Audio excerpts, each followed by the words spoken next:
ગુજરાતમાં આવેલું સોમનાથ મંદિર દેશના સૌથી મહત્વપૂર્ણ તીર્થસ્થળો અને 12 જ્યોતિર્લિંગમાં પ્રથમ છે.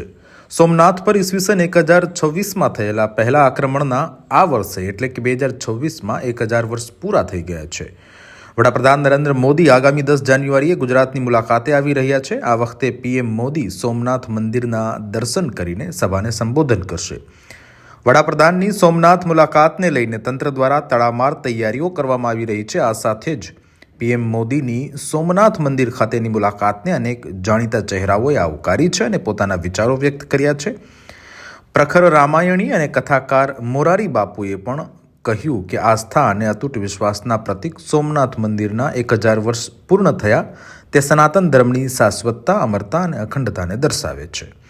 આ સાથે મોરારી બાપુ, લોકગાયક કીર્તિદાન ગઢવી, રાજભા ગઢવી અને હિન્દુ ધર્માચાર્ય પરમાનંદ સરસ્વતીએ પણ પોતાના વિચારો વ્યક્ત કર્યા.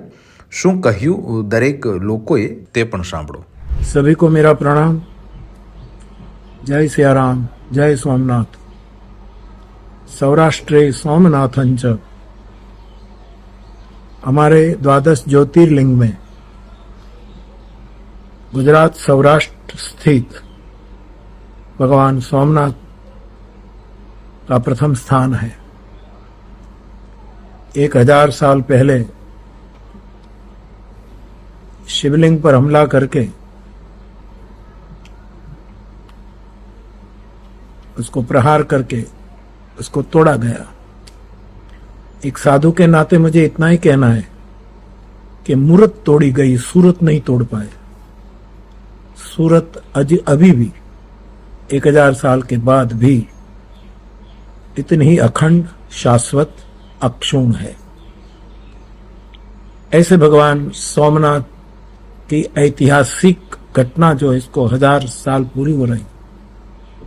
और आज मैंने अखबार में हमारे देश के राष्ट्र नायक यशस्वी प्रधानमंत्री मोदी साहब का लेख भी अवलोकन किया है. मुझे बड़ी प्रसन्नता हुई.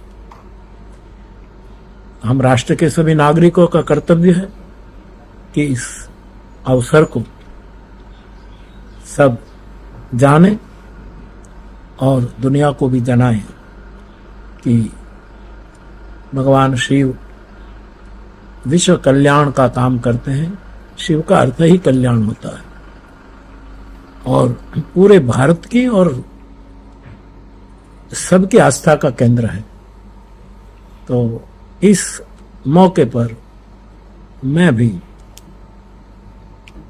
मोदी साहब ने जो सबको मार्गदर्शन किया, सब साधु संत भी इसमें अपना सूर लगा रहे हैं. हर क्षेत्र के लोग अपने अपने विचार प्रस्तुत कर रहे हैं. ऐसे अवसर पर मैं भी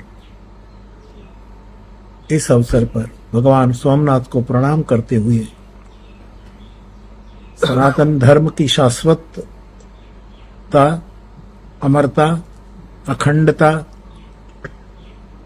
इन ज्योतिर्लिंगों के द्वारा, इन हमारे दैवी स्थानों के द्वारा आज भी ऐसे ही टिकी है. हम सबका कर्तव्य है कि चलो दुनिया में दोबारा ऐसी घटना कहीं न घटे. इसीलिए संगच्छध्वम संवदध्वम, हम संग संग चले, संग संग बोले, क्योंकि हमारे पूर्वज इसी तरह हमें मार्गदर्शित करते थे, मार्गदर्शन देते थे. पुनः एक बार सभी को मेरा प्रणाम. जय सियाराम, जय सोमनाथ. सोमनाथ महादेव भोलिया करू तमारी सेव, जटा मा वसे मात गंगेव, पतित ने पावन करती. पार्वती ना पति खोल ले रमे गुण नो पति, जाप नित जपे जती ने सती, आरती रोज उतरती. हर हर हर महादेव भोलिया, हर हर हर महादेव. जय सोमनाथ, जय द्वारकाधीश. मित्रों, હું છું આપનો દોસ્ત કીર્તિદાન ગઢવી.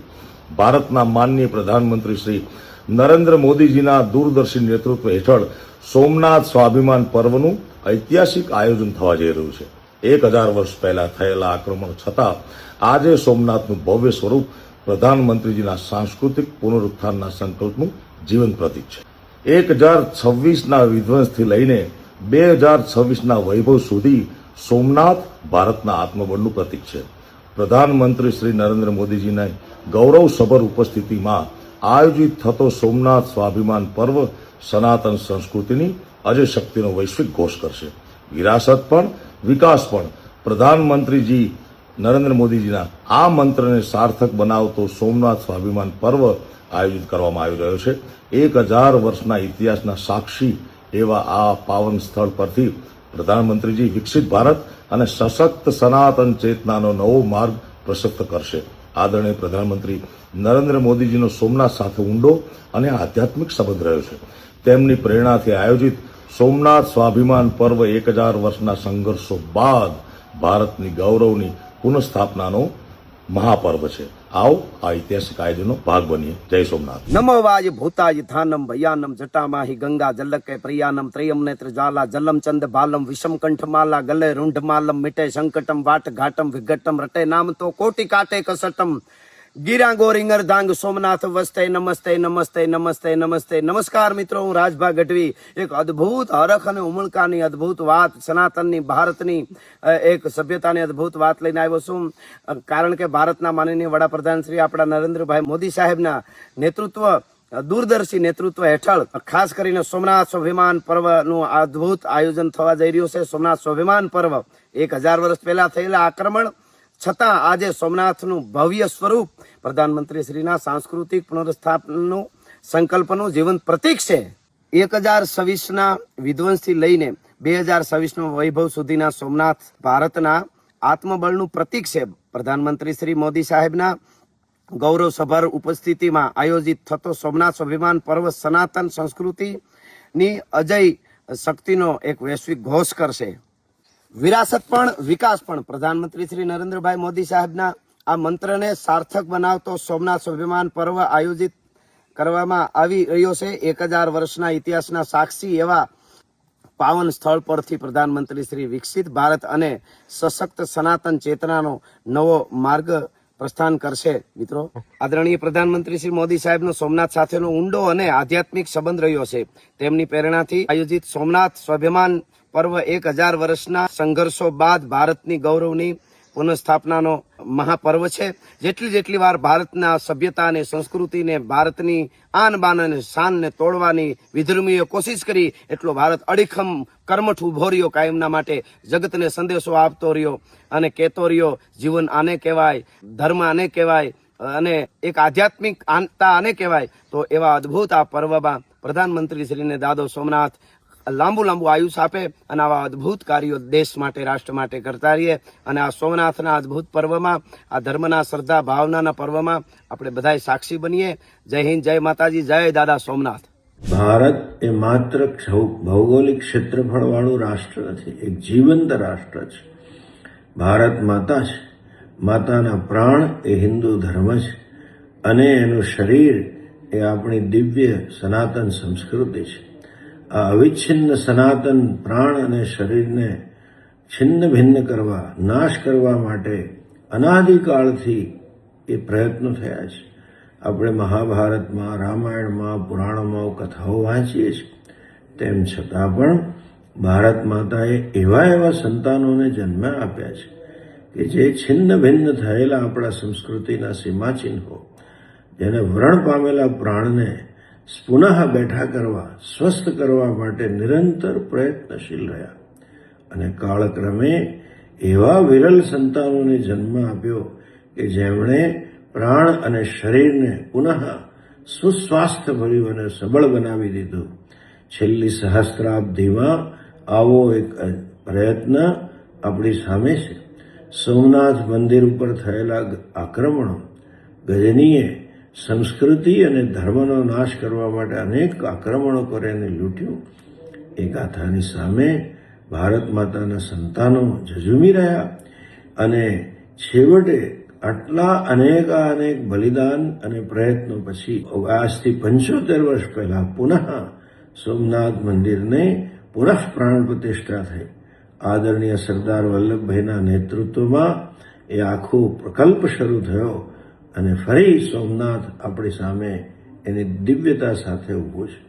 ખૂબ આનંદની વાત છે કે આદરણીય શ્રી નરેન્દ્રભાઈના શાસનમાં સોમનાથ મહાદેવની પુનઃ એની કીર્તિ વિકસાવવા માટે, પુનઃ એનો મહિમા સ્થાપિત કરવા માટે અનેક પ્રયત્નો થઈ રહ્યા છે અને હજુ ચાલુ છે. તેમાંય આજનો આદરણીય નરેન્દ્રભાઈનો છાપાનો લેખ એ ખરેખર આપણને શક્તિ, ઉત્સાહ પ્રેરનારો છે. નિરાશાઓ દૂર કરી કેમ કરીને આપણે આપણા ભારતને વિશ્વગુરુ બનાવી શકીએ એ અંગેની પ્રેરણા આપનારો લેખ છે. એ લેખ વાંચીને થાય છે જ કે જરૂર આપણો દેશ એ પુનઃ વિશ્વગુરુનું સ્થાન પ્રાપ્ત કરશે અને વિશ્વને એક નવી દિશા આપશે. ચાલો ભગવાન સોમનાથના આપણા સૌ પર આશીર્વાદ રહે. ગૌરવ ઉત્સવ વખતે આપણે સૌ સંકલ્પબદ્ધ થઈએ, ભગવાન આપણને એવી શક્તિ આપે કે આપણો દેશ વિશ્વગુરુ બને. ઓમ નમઃ શિવાય.